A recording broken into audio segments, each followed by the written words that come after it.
Hello, everyone, and welcome to another episode of Selling Greenville, your favorite real estate podcast here in Greenville, South Carolina.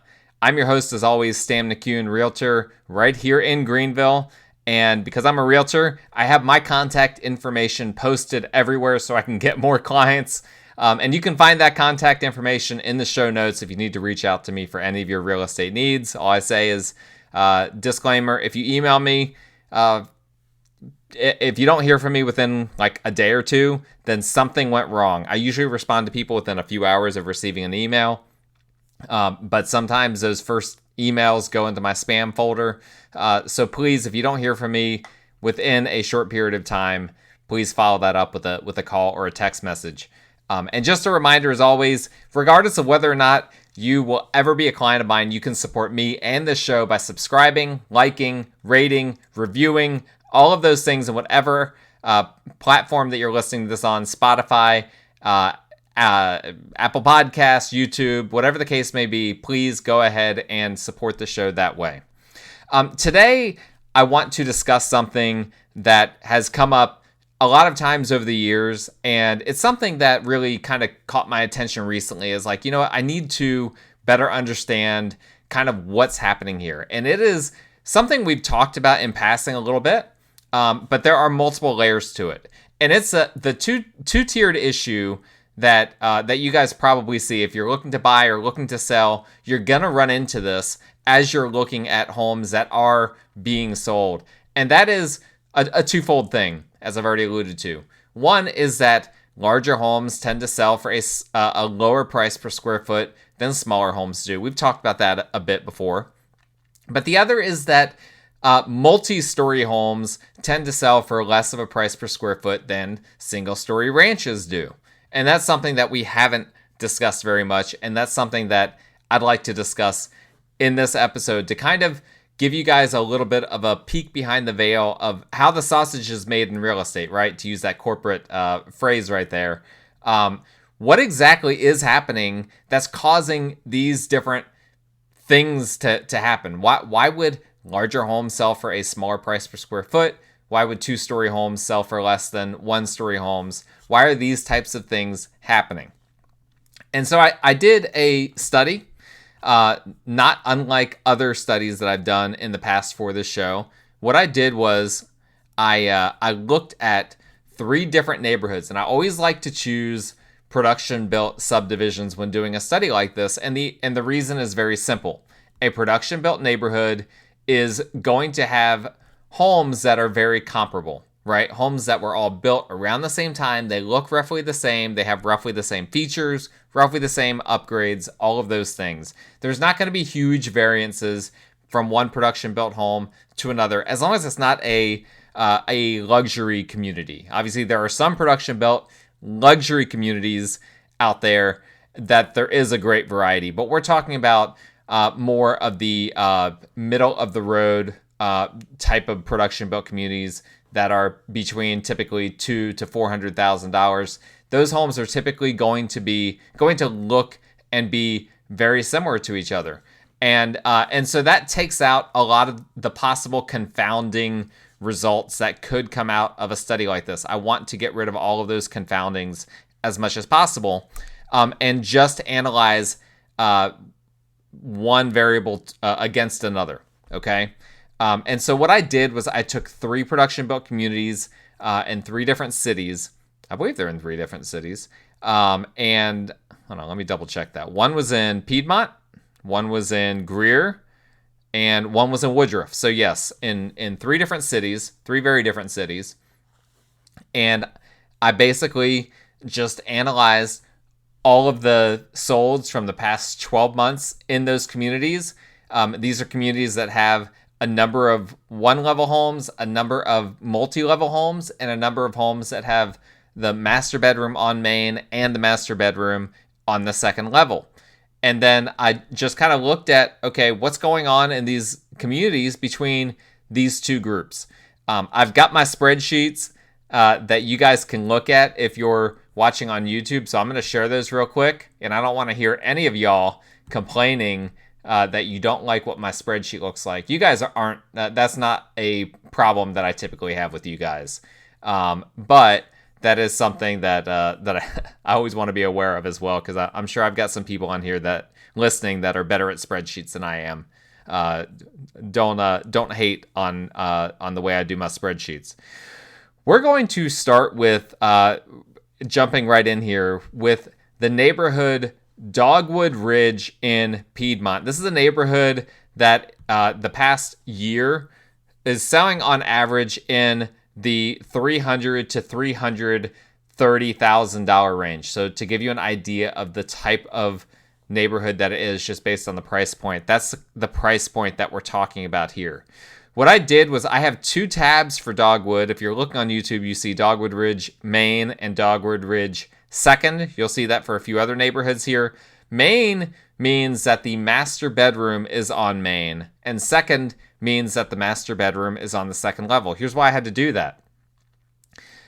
Most of these neighborhoods that we're looking at, basically most of these production built neighborhoods, they do it this way. They have single level homes and they have multi-level homes, usually two-story homes.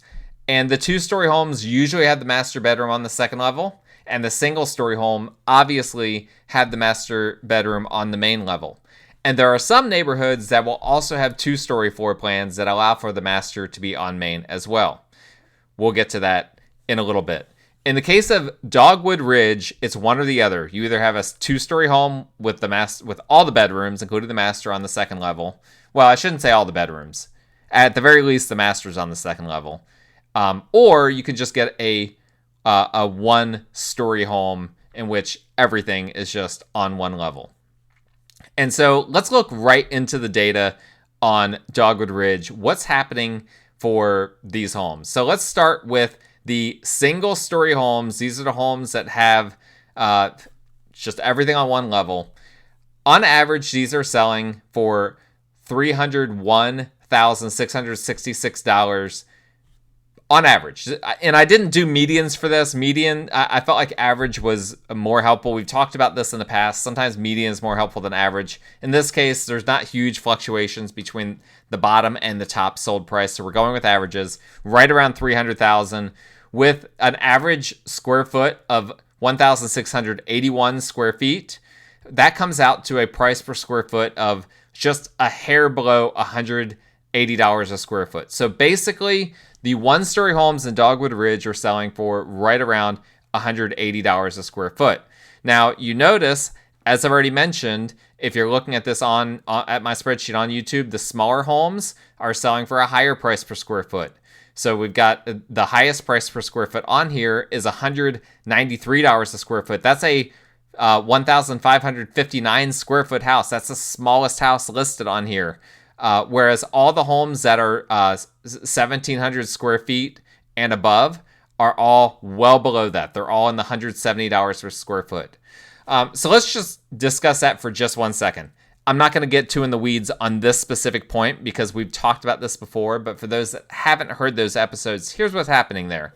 Dogwood Ridge, this neighborhood, basically, if you're going to move there, you're going to pay a certain minimum. And it really doesn't matter how small the home is. People are going to pay a certain price to go there to get a brand new home. And so even if you're surrendering a couple hundred square feet, where does that couple hundred square feet ultimately end up, right? It ends up in a few bedrooms being a little bit bigger, maybe a few closets, maybe a bathroom being bigger. In some cases, the living room might be a little bit larger. That 200 extra square feet doesn't usually make a substantial difference to the actual house itself outside of just making specific spaces a little bit bigger. So the value of just making specific spaces slightly larger isn't that great. And so what happens is those smaller homes that have a little bit smaller bedrooms, a little bit smaller living rooms and whatnot, they're selling for less money than the larger homes are, but not less per square foot. It still ends up being more per square foot because people are still willing to pay a minimum amount at some level for a brand new home in this neighborhood or for any home in that neighborhood. This was a neighborhood that had some new construction in it that came through on some of these comps that I ran, and so that's why I've mentioned brand new construction. But this is true of any neighborhood. You go to any neighborhood, and there will be a bottom price whereby that neighborhood, people are going to buy it no matter the size. That's what we're running into when we look at this data. All right, so with that out of the way, the single-story homes selling with the master on the main level selling for basically $180 a square foot. What about the two-story homes? Okay, now remember, the one-story homes were selling for basically $300,000, a tick above $300,000. What about the two-story homes? These homes are way bigger. Okay, so we were just talking about homes that were 1681 square feet on average. Now the two-story homes on average are 2489 square feet, so basically 2,500 square feet on average. You think, well, so the difference in price between a 1680 square foot home and a 2490 square foot home is going to be a huge difference, right? No, it's not. As a matter of fact, the difference is basically a $30,000 difference. So these homes that average 2,489 square feet only sold for $332,000 and change. That's only a tick above $30,000 more than the one-story homes that we just looked at. And the price per square foot goes all the way from $179.90, which is what it was, basically $180,000, all the way down to $134.45. So basically $134.50. So a huge, huge difference in the price per square foot. You're paying much less per square foot if you're buying that two-story home than if you're buying the single-story home. So what does that tell me? If you're a seller, at least in this community in Dogwood Ridge, you're selling a two-story home, you can't just look at the price per square foot at the end of the day. Same thing if you're selling a one-story home. There's a bigger picture here. Those one-story homes are much more valuable than the two-story homes from the standpoint of price per square foot. There's a lot of reasons for that, okay? People like to have that master bedroom on the main level, and there are tons of reasons for that. A lot of people just don't want the stairs. Some people can't do the stairs, like older people. I've had clients that they don't want stairs because of their dogs. Their dogs are getting old. They don't want stairs because of their children. They don't want their children tripping up and down stairs. They don't need that extra square footage. There's all sorts of different reasons why that happens. Also, in a lot of these modern two-story homes, they have a loft that a lot of people don't end up using. So a lot of lofts end up as kind of like wasted space. So it's wasted square footage in a lot of ways. And so all of these things factor in to those single-story homes ultimately selling for a higher price, in this case, a dramatically higher price per square foot than the second-story homes. And so, but that's just one neighborhood, right? I looked at 3 different neighborhoods just to give a good sample size and in 3 different cities. I could have kept doing this in a bunch of different neighborhoods. I'm sure we would have found an outlier somewhere, but this data is going to remain consistent no matter where we look. Let's look at next up the neighborhood Brookside Farms in Greer. This neighborhood, if we look at the homes that are one story with the master on main level, these homes on average are 1,741 square feet and are selling for $313,800. So basically $314,000. Very similar numbers actually to what we just looked at with a price per square foot of $180,075. Okay, well, let's look at the two-story homes that we have in this neighborhood. The two-story homes, again, very similar numbers, a little bit higher on the square footage and the sold price. So this one's 2,512 average square feet, and with an average sold price of $350,265, with an average price per square foot of $141. So again, almost a $40 price per square foot spread between the one-story homes in Brookside Farms and the two-story homes on Brookside Farms. So again, you're looking at selling if you have a 2-story home, you are not going to get the same price per square foot. If you're looking to buy and you're okay with having a 2-story home as opposed to a 1-story, you're going to get much better value getting that 2-story home. But just understand that if you're then looking to sell in a few years, it's not going to go up in value at the same rate that the 1-story homes are. It's just not, there's not as much value to that 2-story home as there is to the 1-story home in terms of the price per square foot. Now, obviously, it's still more valuable, right? $350,000 on average as opposed to $313 on average because they're just so much bigger. We're talking about a difference of almost 800 square feet difference, but only a difference of about $37,000. So to get 800 square feet, 800 extra square feet for only $37,000. I mean, there are I've seen homes. I've showed homes in the Greenville, Spartanburg, Anderson, all the Pickens, all these counties around here. I've shown homes that are 800 square feet. You can't buy an 800 square foot home that's livable for $37,000, but you can buy a home that has that has 800 more square feet for only $37,000 more than the home that was 800 square feet smaller. That's a very telling number. And again, that's just the value of what we're seeing right now. People value those 1-level homes on a much greater level than they do those 2-story homes. Let's look at another neighborhood, our final neighborhood, and we're going to break this down even a little bit more because I feel like that will bring in another important data point here. This is the neighborhood, has a weird name, but it really had a good sample size, in my opinion, of data. Anderson Grant, which is in the Woodruff, South Carolina area. Woodruff, if you don't know, is in Spartanburg County. It's a pretty rapidly growing area. So there's a downtown Woodruff that's not really rapidly growing, but then the suburbs of Woodruff really are, and there's a variety of reasons for that.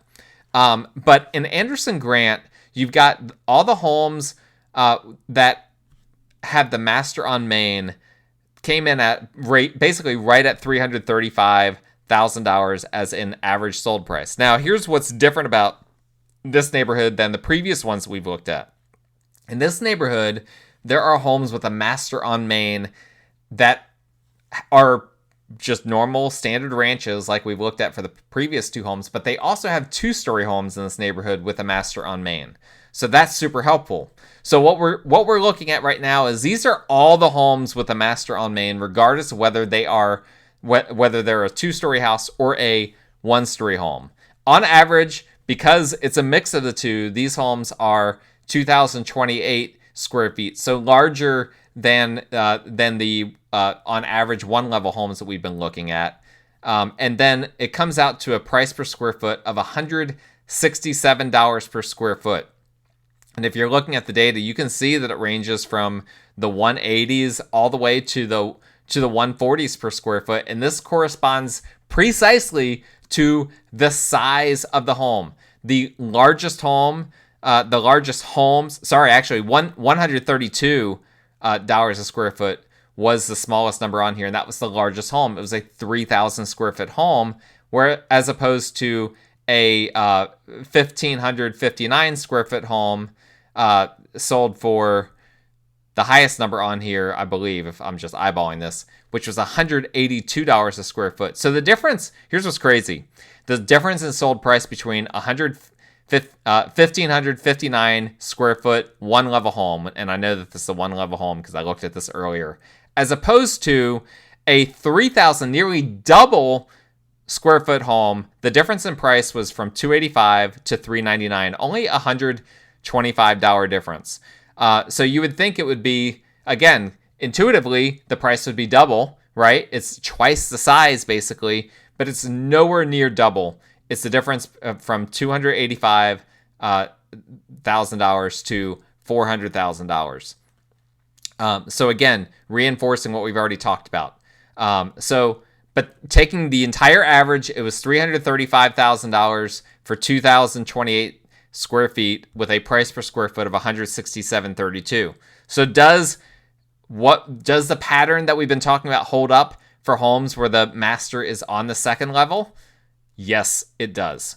The homes where the master is on the second level, they only sell for a little bit more on average, 340,000, but the total finished square feet is a lot bigger. It's almost 2,600, 2,590 square feet with a price per square foot of only $132 a square foot. So a huge drop off. Let's break this down one more time, and this will really solidify it. So what I then did was I broke this out for this neighborhood, homes that have the master on the main level, but these are only 2-story homes, okay? These homes on average were smaller than the average second-story home that had a master on the second level. These homes on average were 2,469 square feet. So you'll remember the homes that had the master on the second level on average were 2,590 square feet. And those homes cost $340,000 on average. Well, these homes that are smaller but have the master on the main level cost on average $383,000 with a price per square foot of $156 and change, close to $157 per square foot on average. Here we go. This is the value of having a master bedroom on the main level. And this is the thing that a lot of people don't understand when they're looking at comps. There is a huge value for the master bedroom, all else being equal, being on the main level. In this neighborhood, in the Anderson Grant neighborhood, that difference is a difference of basically $25 a square foot. In terms of price point, it's a difference of about $45,000 on average for the sold sold price for the home, even though those homes are on average smaller than the homes that we're looking at that had the master bedroom on the second level. So the master bedroom being on the main level gives you a ton of value to your home. If you're building a home, you must, if you're concerned at all about your resale value, you must put the master on main. I've heard this so many times in my career. The master on main is such a huge value add.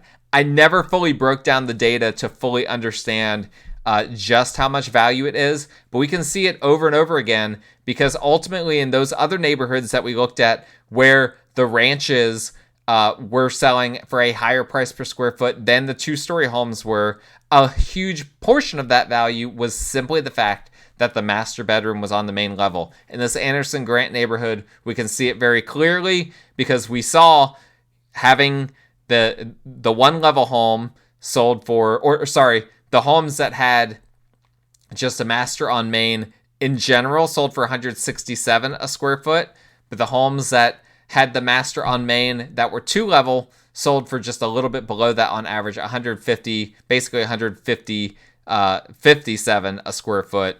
And then those homes that just had the master on the second level, $132 a square foot.